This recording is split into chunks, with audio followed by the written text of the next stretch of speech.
Hello, I'm Avis Kalfsbeck, and this is the Peace is Here podcast. Welcome to Peacewarts, School of Peacecraft and Inquiry, where we practice the skills of peace through short classes. We take the peace work seriously, but not ourselves. If you're joining us mid-school year, you're not late. Orientation begins at episode 198.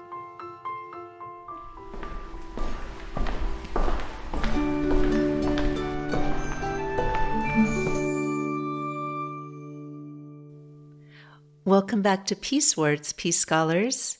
We are in Resonant Charms 101 in the Echo Chamber.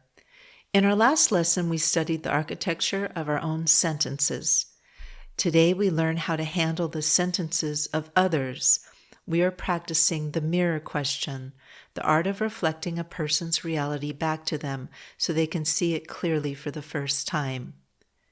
The 20th century psychologist and creator of the core conditions for change, Carl Rogers, once observed, "When someone really hears you without passing judgment on you, without trying to take responsibility for you, without trying to mold you, it feels damn good." The entry, the three mirrors. In the department of resonant charms, the mirror question is the practice of repeating the essence of what someone has said without adding the jagged edges of judgment.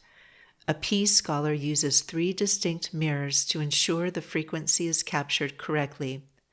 First is the content mirror, repeating the facts.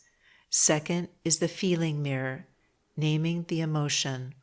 Third is the need mirror, identifying the underlying desire. When you reflect all three, you aren't just repeating words, you are proving that the frequency they sent out has been received. This acts as a biological decompression valve, moving the interaction from interrogation to connection. The history, Hojo and modern restoration. To see the mirror used as a structural pillar, we look to the Navajo Dene Nation.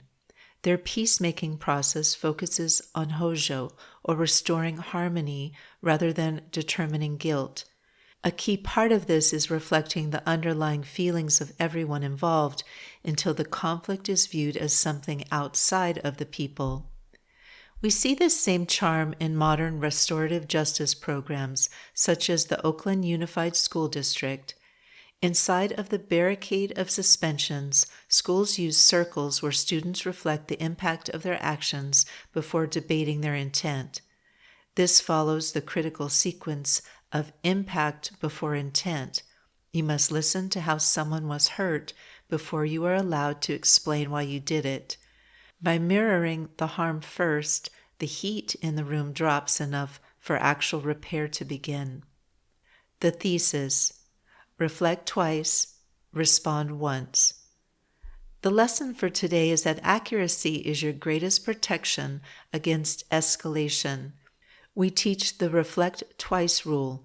Before you offer a solution or a defense, you must mirror the other person's perspective twice to their satisfaction. Use practice frames like, "What I hear you saying is," "Did I get that right?" or "The part that sounds most important is." This forces you to name feelings without claiming motives. Instead of saying, "You're trying to control me," which is an accusation, a peace scholar says, "I hear frustration that things aren't going as planned." Mirrors convert opponents into witnesses of their own behavior. The Commons Forge. How does this concept of mirror questions support a world of sharing? It demonstrates that a person's felt reality and emotional safety are not isolated, private commodities, but are part of our shared psychic infrastructure.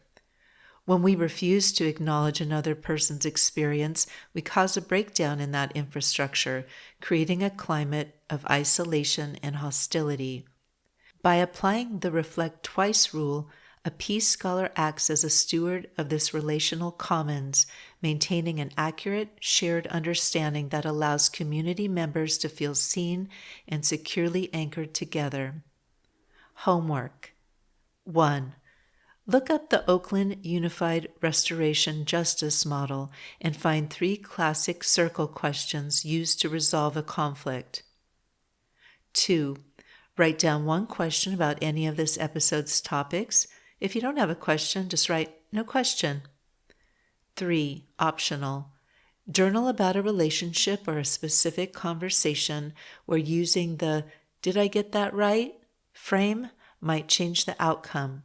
How would it feel for you to wait for their confirmation before stating your own case? If you'd like to read more on this subject, some book suggestions are Changing Lenses, Restorative Justice for Our Times by Howard Zell, a foundational text written by the grandfather of modern restorative justice that details how to focus on community impact and repair rather than retribution, and A Way of Being by Carl Rogers, which deeply explores client-centered validation and the immense psychological decompression that occurs when someone feels accurately mirrored. These are also in the show notes with the homework. The clear signal. A clear signal is a reflective signal. You do not always need to have the answer. Sometimes you just need to be the mirror. If you can show someone their own reflection with kindness, you have already begun the work of peace. Until our next lesson, keep your heart in the harmonic. Class dismissed. Thank you for listening. If you're looking for your next read, I write books about strong friends, wild places, and a future worth the effort. The Pedro the Water Dog Saves the Planet series follows 2 best friends, Tilly and Camus, strong, funny, and in love with the wild world, who decide their small choices add up to something. Hopeful eco-fiction for grown-ups, climate fiction without the doom. You can jump in anywhere or start with book 1. In 1 more year, Tilly can swim like a dolphin and run like the wind. She just never learned to cycle, which is a problem because she's decided to attempt her first Ironman. Her reason isn't glory. It's a quiet, stubborn idea. If one ordinary person can finish something this hard, maybe a whole town can be talked into buying less, wasting less, and keeping their stuff longer. 1 more year. To pull it off, Tilly leans on her best friend and coach Camus, tattooed, tequila-loving, and exactly the voice you'd want yelling at you from the shore, plus a gruff, retired cycling pro hiding out on a private island, a pack of maverick mountain bikers, a salty old pirate named Ike, and Pedro, her devoted water dog. Together they train, scheme, fall a little in love, and slowly realize their northwest lake town of Sandglass is facing a threat bigger than any race. My books are available wherever books are sold, including at avaskolfspec.com. Podcast music is by Javier Pequi Rodriguez, and the track is I Am Late, Madame Curie. Sound effects are from Pixabay. Regarding peace, we need not delay or despair. We are not late. We are right on time to love. We are all scholars of peace.